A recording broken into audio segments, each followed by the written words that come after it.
podcast was made with a virtual voice. Today, let's board my imaginary boat, heading to the Martainville district, and more precisely to Armand Carrel Street. At number 31 of this street, you can notice an inscription in the name of Emile Jouenin.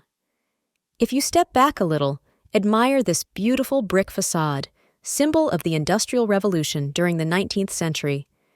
At that time, this populated and poor district was the subject of a total redevelopment with the construction of factories and workshops. Industrialists are having buildings built.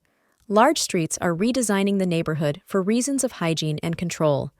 The goal is to control the working class and prevent riots. Today, at number 31 Armand Carrel Street, you can admire this building, which formerly housed a foundry.